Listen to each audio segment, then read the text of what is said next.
In this series of 6 videos, I'm going to show you how to create this gorgeous Instagram clone called Quasargram using vue.js, Quasar Framework, Firebase, Node.js and Express. So the app has 2 pages, a home page and a camera page.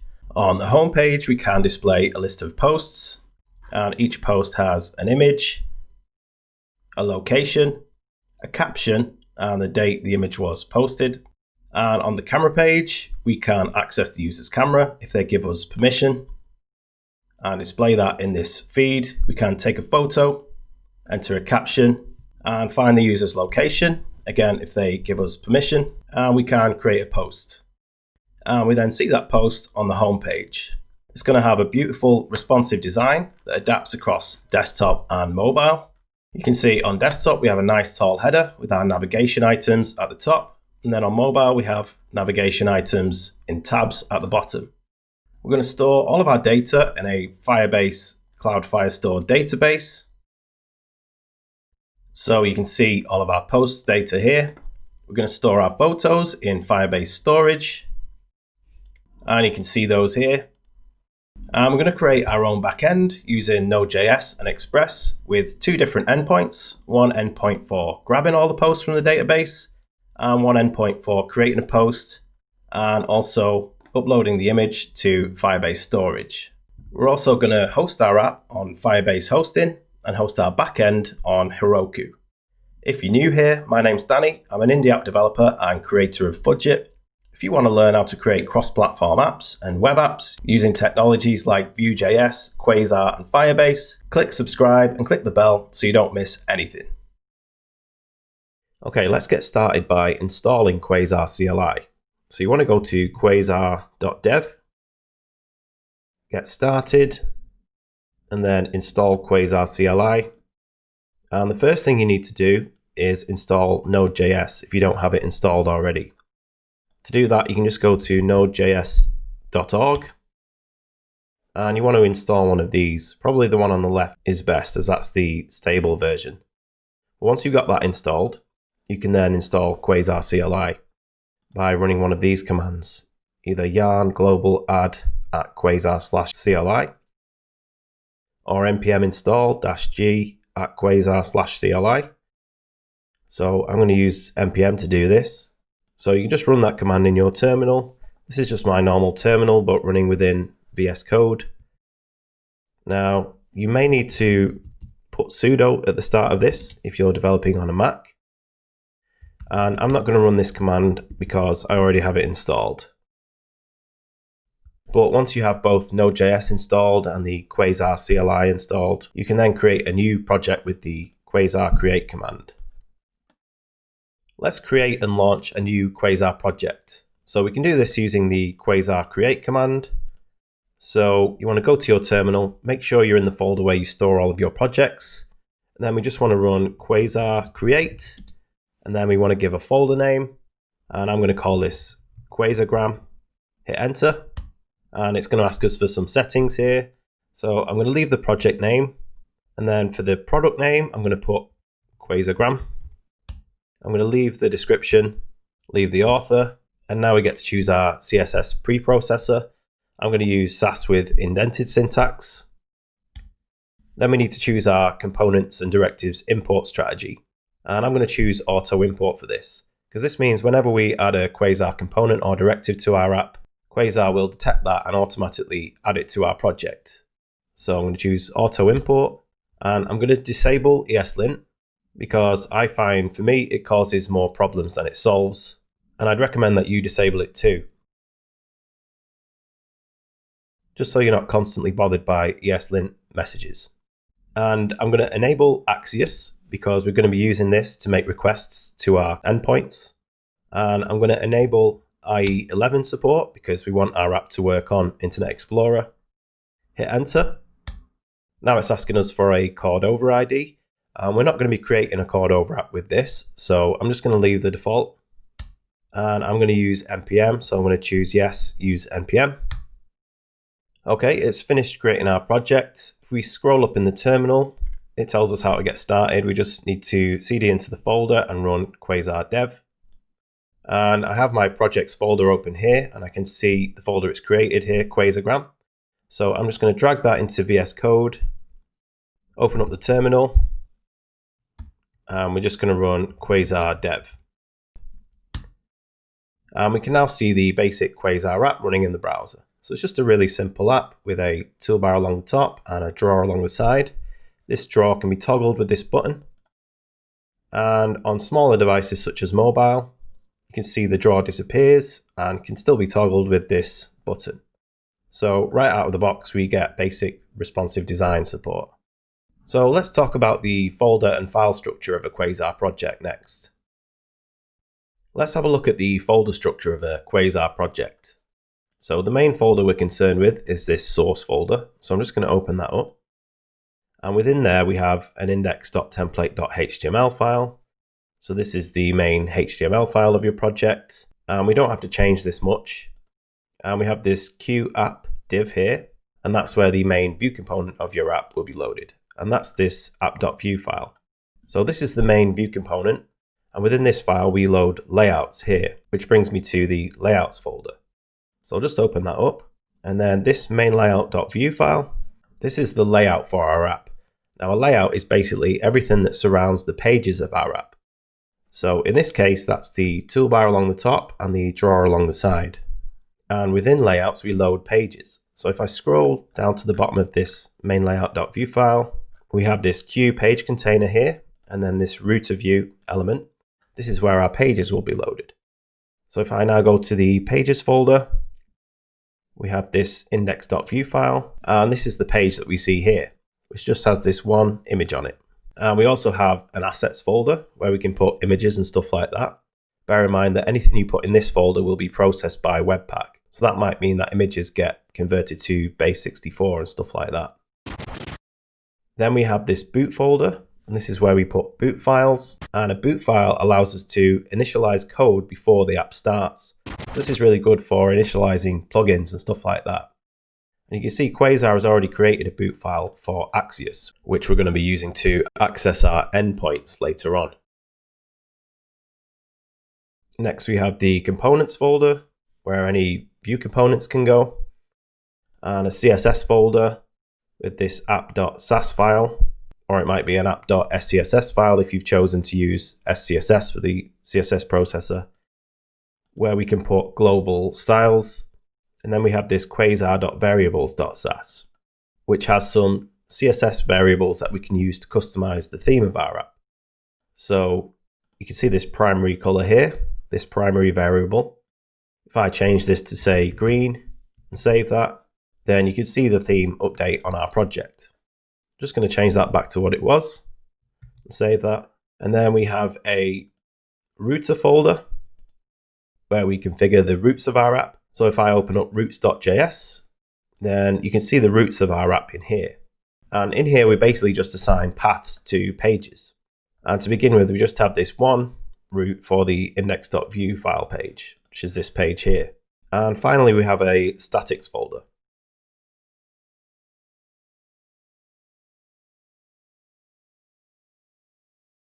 And in here, we can put assets such as images and fonts. But unlike the assets folder, anything we put in here will not be processed by Webpack.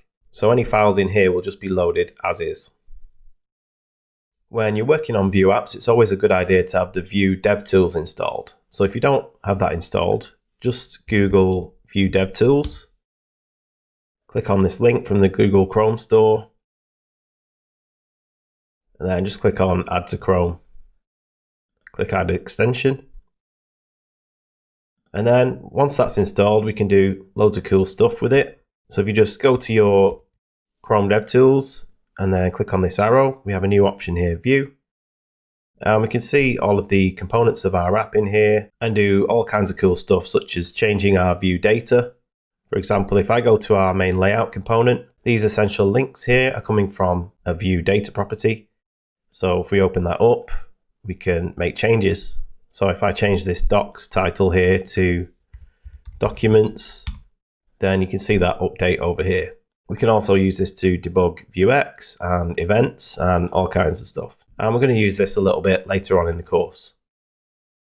I recommend before going any further, you understand the basics of Vue.js. If you already understand the basics of Vue.js, then you can just go ahead and skip this video and the next one. But if you don't know the basics of Vue.js, then don't worry, because I have 2 free videos that you can watch to get you up to speed. The first one is 45 minutes long and it covers all of the basics of Vue.js. And you can get to that at dannys.link/viewbasics. And the second one is 17 minutes long and it covers how to display lists of data with Vue.js and how to break components up into child components. And you can get to that one at dannys.link/viewlists. And if you go to your project and source, pages, index.vue, then you can follow along with these videos right on this file here. Before you do that, I'd recommend making a copy of this file. I'm just calling it something like index.vue.old. Just so that we can get this project back to its original state before we start creating the app. And once you finish, you can just come back to the next video in this course and carry on.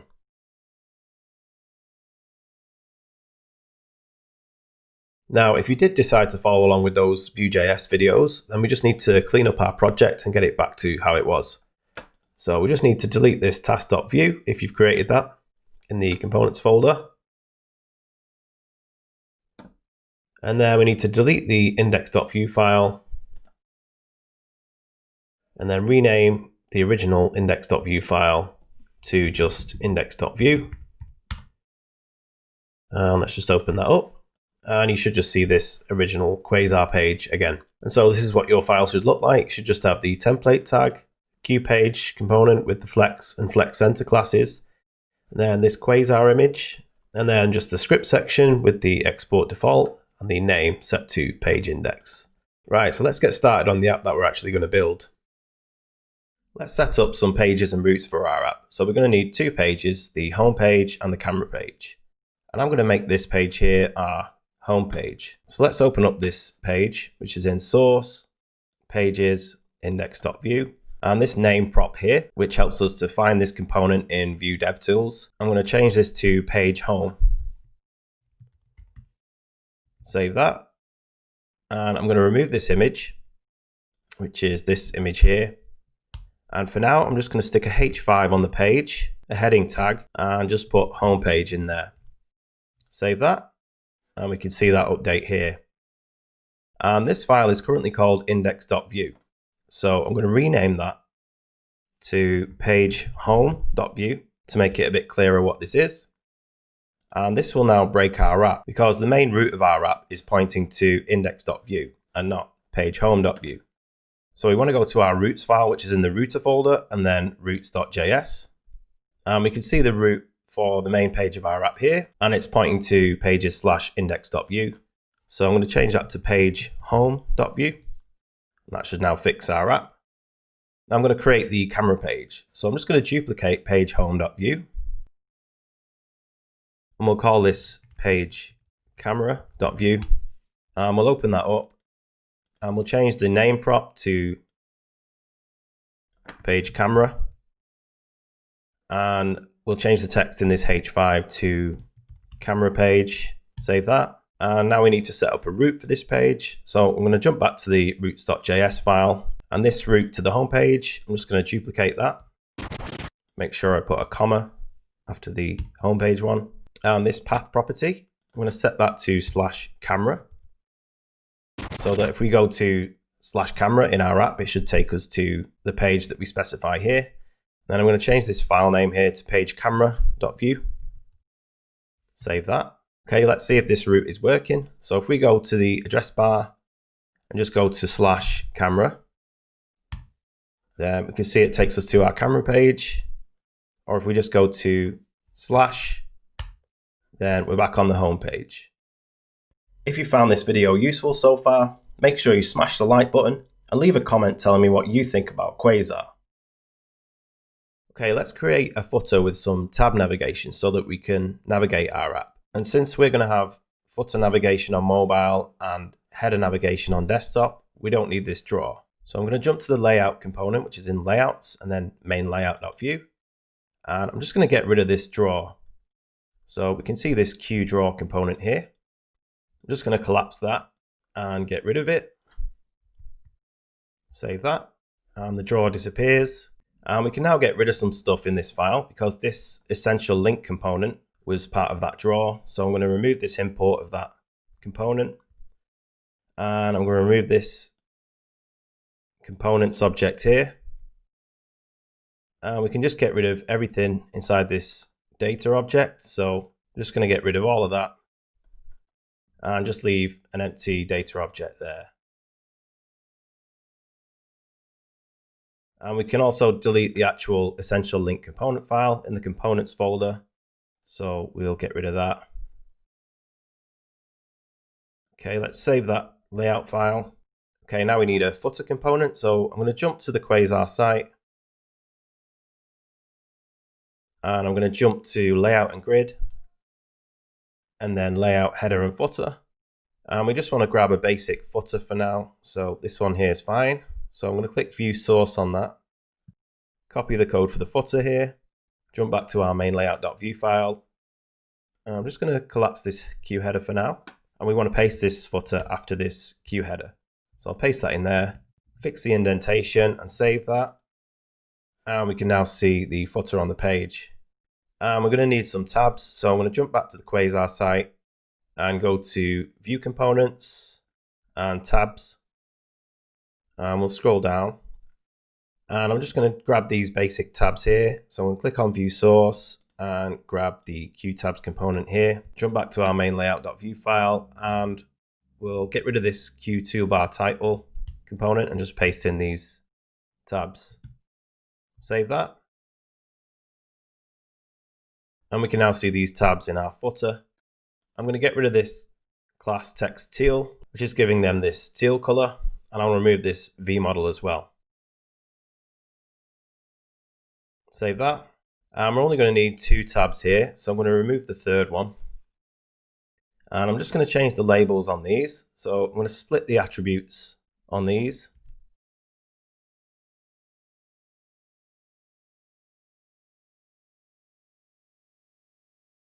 On the first one, I'm going to change the label to home.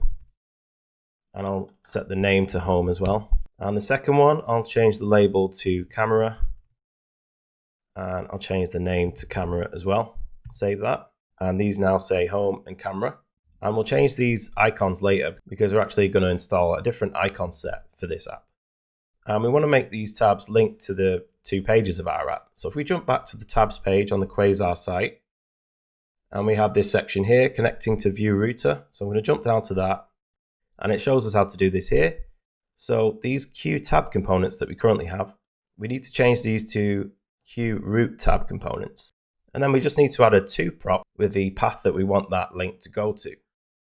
So first of all, I'm going to change these both to Q-root tabs. And then I'm going to add a to prop to each of these. And now the home tab is just going to go to / the root of our app. And the camera tab is just going to go to / camera, which is the path that we set up in the roots file here. So let's save that and see if these links are working. So if I click on the camera tab, yep, we're on the camera page and you can see the path up here. If I click on the home tab, then we're back on the home page. Okay, let's add some style to this footer. And this footer is going to be for the mobile view of our app. So I'm just going to switch to mobile view by clicking on this icon here. And from this drop down, I'm going to choose iPhone 6, 7, 8 Plus. And currently these tab icons are tucked over to the left. And I've just realized that's because we've left them inside this Q toolbar component here. So I'm going to get rid of that Q toolbar component, fix the indentation, and save that. And that looks a lot better now. And for the design of this app, I'm going to be mostly using white and grays. So if we jump back to the Quasar site and scroll up here and go to Style and Identity, and then Color Palette, then we can find loads of color classes that we can use in our app here. So I'm just going to scroll down to the grays, and I'm going to use this gray 10 color here, which is a very dark gray, which is almost black, but not quite. It's pretty close to the dark gray that you see on the actual Instagram site. So this sort of color that you see here. And so if we want to use this color as a foreground color, so a text color or an icon color, then we can just use a class like this, text dash, and then this name that we see here. So if we wanted to set this as a foreground color, we would just use the class text-gray-10. Or if we want to use it as a background color, then we just want to use bg-gray-10. And you can't see the class for white on here, but we can actually just use the name white for a white foreground or background color. So let's give our footer a white background color, and we'll set the icon colors to this color. So let's jump back to our main layout file. And I don't really like this drop shadow we have on the footer. And we can get rid of that by just getting rid of this elevated prop here. So I'm going to get rid of that. And I'm going to give this footer a white background color. So I'm just going to add a class to the Q footer of bg-white. Save that. And we now can't see our tabs because they're also white. So I'm going to add a class to this Q tabs component of text-gray-10. Save that. That's looking better. And we need a way to differentiate the footer from the actual page here. So if we're not using that shadow, then maybe we can just use a border. So if we jump back to the Quasar site and go to layout and grid and then layout header and footer. And if we jump down to the QFooter API, and for all Quasar components, if you scroll down to the bottom, you can find the API here. And this shows you all the different props you can add to that particular component. So if I go to style, then we have this bordered prop, which adds a border to the component. So I'm just going to add that to this QFooter. I'm going to split the attributes on that QFooter. And then just add bordered. Save that. And we now see a nice border.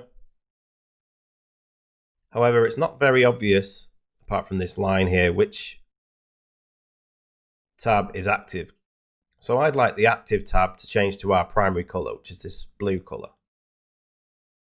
So I'm going to jump back to the Quasar site and go to components and then tabs. And then I'm going to jump down to the Q tabs API. And let's see if we can find a prop to change the active color. So I'm going to click on style. And we have this active color prop. So I'm going to split the attributes on this Q tabs component and add this active color prop and just set that to primary. Save that. Yeah, that's looking better. And I'm not keen on this line at the bottom on the active tab. So I'm going to see if I can get rid of that. So I'm going to jump back to the tabs page on the Quasar site. And we have this indicator color prop here, which determines the color to be attributed to the indicator, the underline of the active tab. So I'm just going to use this and set it to transparent to get rid of this line. So back on this Q tabs component, just going to add indicator color, set that to transparent, save that. And yeah, that line has now disappeared. Okay, this footer navigation is looking pretty nice now, but we still need some nice icons. If you want to take Quasargram to the next level, check out my 15-hour course, Progressive Web Apps with Vue.js, Quasar and Firebase. In this course, once you finish creating Quasargram, you'll then get to turn this into a progressive web app by adding home screen installation, pre-caching, caching strategies, background sync and push notifications. You'll also test and fix the app in all the main desktop browsers, as well as Android and iOS. You'll also find 2 big assignments and all of the completed source code for every module. Get the course with my promo code at dannys.link/QuasarPWA, and the link is in the description. Okay, let's add some nice icons for these navigation items. So if we go to the Quasar site, then go to Quasar options and helpers, and then Quasar icon sets. And it says here, unless configured otherwise, Quasar uses material icons as the icon set for its components. So by default, you can use any of the material icons in your site, and you can find all those icons at material.io/tool/icons. And you can see all the icons here and you can search them.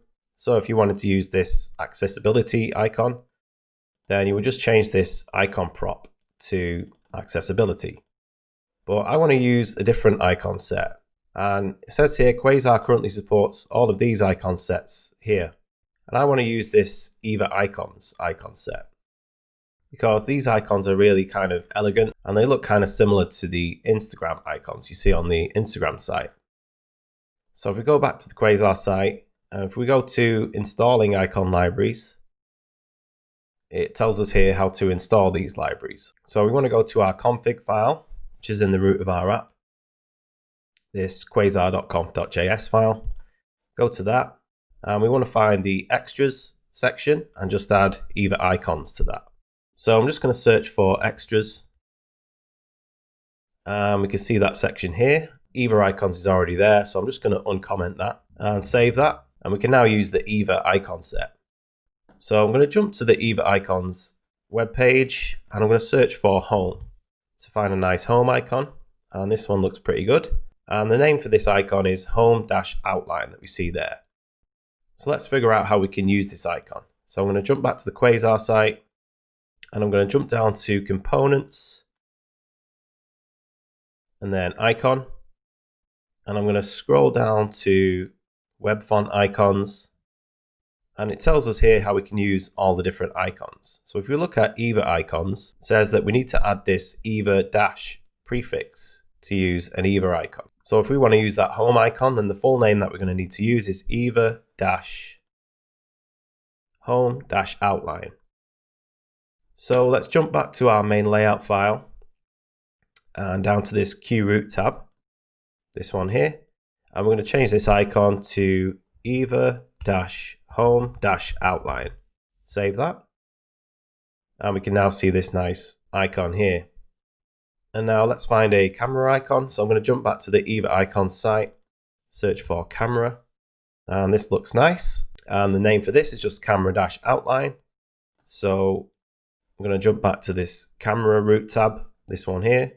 Just change this icon prop to Eva dash camera dash outline.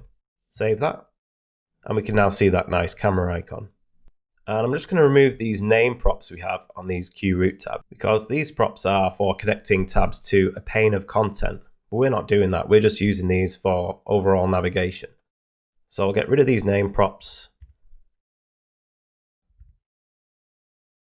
And I'm also going to get rid of these labels, because I think these icons are pretty self-explanatory and there's only 2 of them. So we don't really need these labels. So I'm going to remove both of these labels. Okay, that's looking pretty tidy now. And I'm just going to make these icons a little bit bigger because they are a little bit small. So I'm just going to inspect these tabs and these icons, see if we can find a class that we can use to style these. And each icon has this q-tab _icon class. So I'm going to use that class to increase the size of these icons. So I'm going to jump to the bottom of this main layout file, add a style section, and we're using Sass for this project, so I'm going to change the lang to Sass. I'm going to target icons within the Q footer, so I'm going to add .q-footer. Then I'm going to add this q-tab icon class, so .q-tab _icon. And I'm going to set the font size to 30 pixels. Save that. And that looks pretty sweet now. So I think this footer is now complete. Okay, so I think we're now finished with this footer. Let's move on to the header next. Okay, let's work on our header next. So I'm going to scroll up to the top of this main layout.vue file. I'll collapse the footer and we'll expand this Q header. We don't need this button here. That was for toggling the draw, which we no longer have. So I'll get rid of that Q button. Save that. And that now disappears. And we don't need this div here with the Quasar version number. So get rid of that as well. Save that. And we want this to have a white background, and we want the text color to be the same color that we've used in the footer, this dark gray color. So I'm going to split the attributes on this Q header, and we're not going to need that elevated prop, which is adding this shadow. And I'm going to add a class attribute. And so we'll use the same background class we used on the footer, BG white, to give it a white background, and we'll use our dark gray foreground color. So I'll add text-gray-10, save that. And we want to add a border to separate our header from the content. So I'll just use the bordered prop that we used on the Q footer. to add that border. Save that. And I want this title to be in the center, at least on mobile. And we could do that by just adding a class to this Q toolbar title of text center. But I'm not going to do that because I don't want it to be centered on desktop, only on mobile. So instead, I'm just going to do this in the CSS. So I'll get rid of that class and save that again. And we'll just inspect this element. And it has this class of Q-toolbar _title. So I'll just copy that class and jump down to the style section. And we'll add that class in here. So .q-toolbar _title. And then I'm just going to add text align center to center that title. And our app isn't called Quasar app, it's called Quasargram. So let's change this text here to Quasargram. Save that. And this font is a little bit boring. So let's see if we can find a font that looks like the Instagram font. Let's find an Instagram style font for our app. So I'm going to go to Google Fonts, just search for Google Fonts, click the top link. And I'm going to search for a font called Grand Hotel. And we can type something in here to see how it looks. So if I type in Instagram, you see this kind of looks like the Instagram logo. So I'm going to click on this font and then choose select this style. I'm going to click on embed. And we have a link tag here for adding this to our HTML page. So I'm going to copy that. And we want to go to our HTML page, which is this index.template.html in our source folder. So I'll open that. And after all these icon links, I'll just paste that in. Paste that in there and save that. And I'm going to add a global CSS class that we can add to elements to make them use this font. So I'm going to go to source CSS app.sass, and we can put any global CSS in here. So I'm going to set up a class called text-grand-hotel. And if we jump back to the Google Fonts page, we have a CSS rule for this font. So I'm going to copy that and paste that there. Get rid of the semicolon because we don't need that with Sass. And I'm going to set up some fallback fonts here. I'm going to get rid of cursive because most of the cursive fonts are not very nice. We'll add Roboto because that is the default Quasar font. Then I'll add Helvetica New, the default Mac font. Then I'll add Helvetica and Arial, the default Windows font. And then I'll just add sans serif as a final fallback font. Save that. We can now use this class on our elements to give them this Grand Hotel font. So I'll jump back to main layout.vue and I'll add that class to this Q toolbar title component. So text Grand Hotel, save that. We're not seeing that. Let's just try refreshing the page. And we can now see our fancy font. I'd like it to be a little bit bolder, so I'm also going to add a class of text-bold, which is one of Quasar's typography classes. And you can find all of these classes on the Quasar site if you go to Style and Identity and Typography. So you have all of these different heading classes, subtitle, body text classes, caption classes, and then you have all of these font weight classes as well. And also classes for aligning text to the left, to the center, and strike through, etc. Okay, so this title is looking pretty good now, but it's a little bit small. So I'm just going to increase the text size on this. So let's just inspect this element and go to our styles panel. And let's add a font size property. Let's try 25 pixels. Maybe a little bit bigger than that. So okay, that looks pretty good at 30 pixels. So I'm going to jump down to our style section. And we're already targeting this toolbar title here in the CSS. So just going to add font size 30 pixels, save that. I'll just refresh this to make sure that's working. And yeah, that's looking pretty good now. Pretty similar to the Instagram logo. Okay, so this layout is looking great on mobile now. but it's not going to look too clever on desktop. So if we just come out of mobile mode, this doesn't really look like a nice desktop layout. And what I'd like to do for desktop is just to hide this footer completely, make this header a bit taller, move the logo over to the left, and add some navigation items up here instead for desktop. And Quasar has some built-in breakpoint variables that we can use to do this. So I'm going to jump to the Quasar site and go to Style and Identity, and then Breakpoints. So there's 5 different breakpoints that we can use. Extra small, which is for screen sizes up to 599 pixels, and then small, medium, large, extra large. And we're going to use this extra small breakpoint because 599 pixels wide should cover all mobile devices. And it gives us an example of using one of these breakpoints here in a media query. And it's also using the breakpoint we want to use, the extra small breakpoint. So I'm going to copy this example.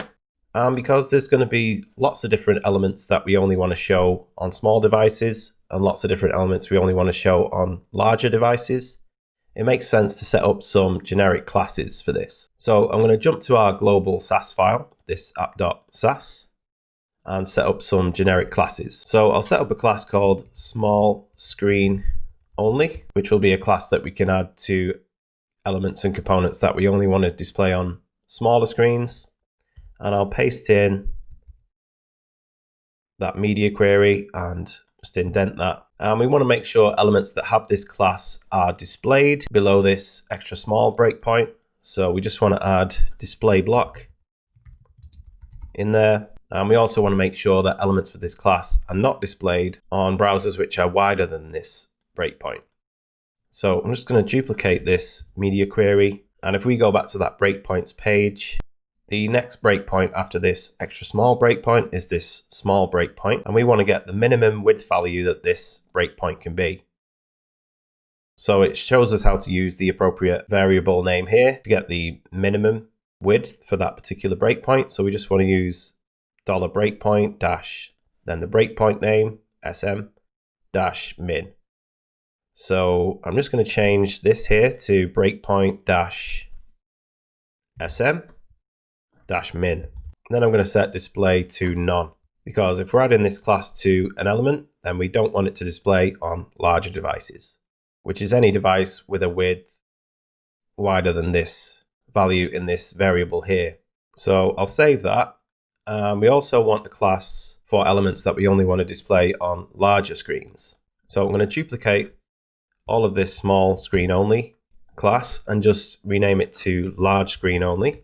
And if we're adding this class to an element, then we don't want it to display on smaller devices. So for this first media query, which is for smaller devices, we want to set display to none. And this second media query, which is for larger screens, we want to set display to block. And I'll save that, and we can now use these classes in our app. So let's jump back to our app. And we want to hide this footer on larger screens. So I'm going to jump to our layout file, main layout.vue, find our QFooter component, which is here. Then I'm just going to add the class we created for elements that should only be displayed on smaller screens, which is small screen only. Save that. We're still seeing the footer on the screen, even though we have a larger screen here. I'll just try refreshing that. And it's still not working. Let's see if we can see these styles using the inspector. So I'm going to inspect the footer, and the footer is here. So we can see our small screen only class on there, but I can't see this class we've created anywhere in here. So I don't know what's going on, but I'm just going to try closing the dev process and relaunching our app. So I'll close that dev process, close this tab, and just run Quasar dev again. See if that fixes it. Okay, so I've relaunched the app, and I'm seeing that the footer is disappearing on smaller devices and then showing on larger devices. And I can see what I've done wrong here. This second media query should be min width, not max width, because we only want to hide elements which have this class if the browser is wider than the minimum possible value for the small breakpoint. And this one in the large screen only, we also want to set the second media query to min width here as well. So I'll save that and let's see if that's working now. So we can't see the footer on larger screens, but if we shrink this down, then the footer appears. So that seems to be working now. Okay, let's add some navigation items to the header, but only for the desktop view. So we're going to use some Quasar buttons for this. I'm going to jump to the Quasar site, go to View Components, Buttons, Button, and we just want an icon style button, like this one, this flat round icon only button. So I'm going to click on View Source on that, grab the code, and we want to jump to our layout file, main layout.view, and we want to stick this before this Q toolbar title component because I want this icon to be over on the left here. So I'll paste that in there, fix the indentation, save that. Okay, so let's style this icon up a bit. I'll split the attributes. I'm going to remove this color prop, which is giving it this blue primary color. I'm going to change the icon to our camera icon, which is either-camera-outline. Save that. That's looking a bit better. And I want this to be a little bit bigger. So we can do this with the size prop. Because if we go back to the button page and down to the Q button API, and then style, then we have this size prop here, where we can specify the size in pixels, rems, or we can just use something like XS for extra small or MD for medium. So let's try 18 pixels, save that. Yeah, that's looking a bit better now.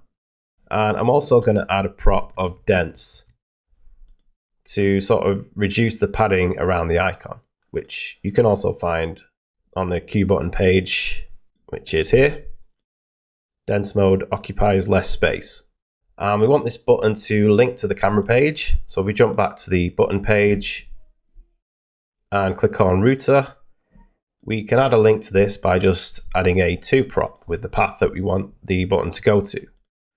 So I'm just going to add to this button, and we want it to go to the camera page. So I'm just going to put /camera. Save that. Let's see if that button works. Yeah, that's taking us to the camera page. We only want this button to appear on larger screens. So we're going to use this large screen only class that we created and add it to this button. So I'll jump back to the main layout file and I'll add that class to this button. Save that. We should see this disappear on mobile. So I'll just, and yeah, it disappears on smaller screens and then reappears again on larger screens. Let's create a button over here for our home page. So I'm just going to copy this camera button we've created and paste it after the Q toolbar title, which will put it over here on the right. I'm going to change the icon to our home icon, which is either-home-outline. We want to change the link, this to prop, to just slash, so that this goes to our home page. So let's see if that works. So we'll jump to the camera page first, and then click on the home button, and yeah, we're back on the home page. So I want this header to look a little bit more desktop-y. So if we look at the Instagram site, you can see that the header is a little bit taller and we have the logo over to the left. So we're going to do a similar sort of thing with our app.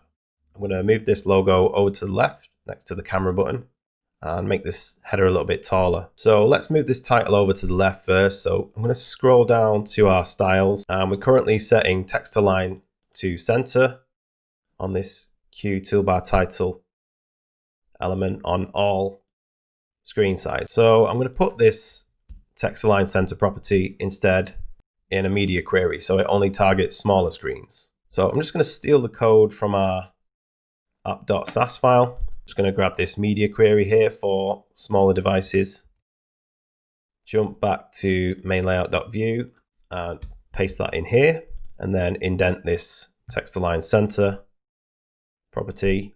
And we can see that's now over to the left. But if we shrink it down to mobile, then the title is back in the center again. And I'd like a little separator between the camera icon and the title. So if we jump back to the Quasar site, we do have a separator component that we can use. So I'm going to jump to components and then separator. And we can use these separators horizontally, but also vertically. So I'm just going to click on the view source button for this vertical one. And we have a vertical queue separator there. So I'll copy the code for that. We'll paste this in between our camera button and our title. So I'll paste that here after this queue button. Save that. And I'm going to split the attributes on this queue separator.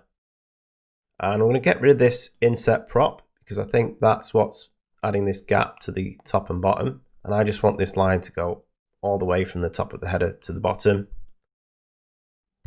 Get rid of that.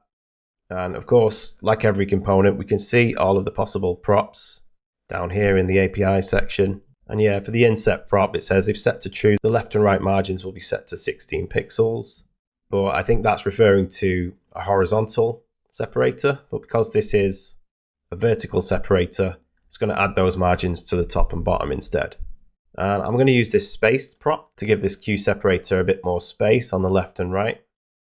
Because it says if set to true, the top and bottom margins will be set to 8 pixels.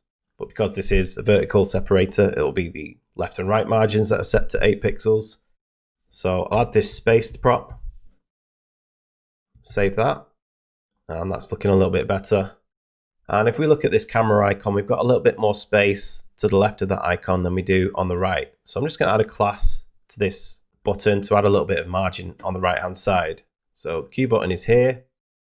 And the class I'm going to add is Q-MR for margin right, -SM for a small margin on the right. And this is one of Quasar's built-in margin classes. And you can find these on the Quasar site. If you go to Style and Identity and then Spacing, it tells you how to use these classes here. And you can use them for margin and padding as well. Okay, and the last thing I want to do is make this header a little bit taller. So I'm going to jump down to the style section. And if we just inspect this header, the element we want to style is this Q-toolbar element. So I'll copy the class for that. And we'll set up a style here for this Q toolbar.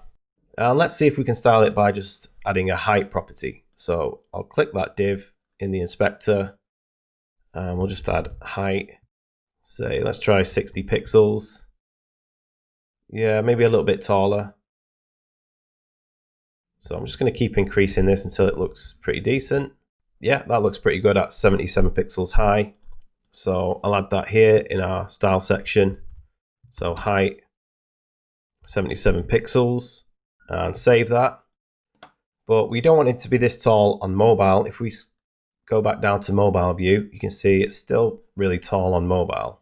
And also we can still see the separator on mobile. So I'm just going to use a media query here so that we only apply this style to larger screens. So I'll copy this media query here, paste that above this height property.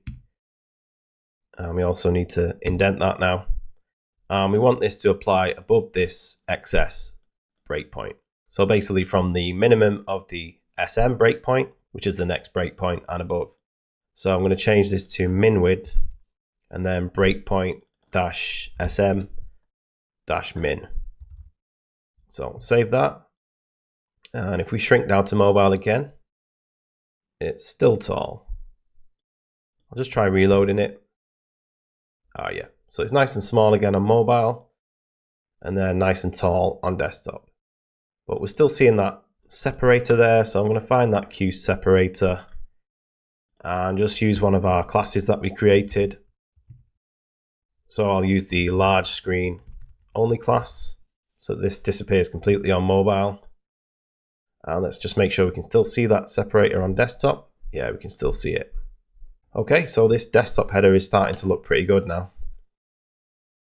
Okay, we're almost done with this desktop header. And this looks great right now, but if we stretch this up really wide for a really big display, you can see it doesn't look too great because we have the camera icon and the logo way over there, and then the home icon way over there. Whereas if we look at the Instagram site, we can see that everything in the header is nicely constrained within a particular width. And if we inspect this inner part of this header, we can see they're doing that by just setting the max width to 975 pixels.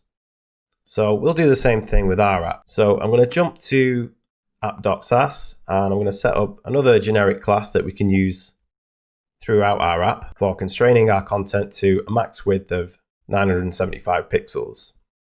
So I'll call this class constrain, and we just want to set max width to 975 pixels. And we also want to set margin to 0 and auto to ensure that any element we add this class to has no top and bottom margin, but has an auto left and right margin, which will force that element to be in the center of the page. So I'll save that and we'll add that class to toolbar in the header. So I'll jump back to the main layout file. And this Q toolbar here, I'm just going to add that constrain class there. Constrain, save that, and that's looking much better now. So even on a really wide screen, our header looks decent. We can also use that constrain class we've created on our pages later on to make sure our page content doesn't come right over here or right over there as well. Okay, so I think we're all done with our layout now. The header looks great on desktop, and footer and header look great on mobile as well. We still have 5 videos to go in this series, and in the next video we'll design our homepage and camera page. Make sure you subscribe so you don't miss the videos in this series or any other videos. And if you're interested in the full course where you get to turn this app into a progressive web app with all of the 5 core PWA features, go to dannys.link/QuasarPWA, and the link is in the description.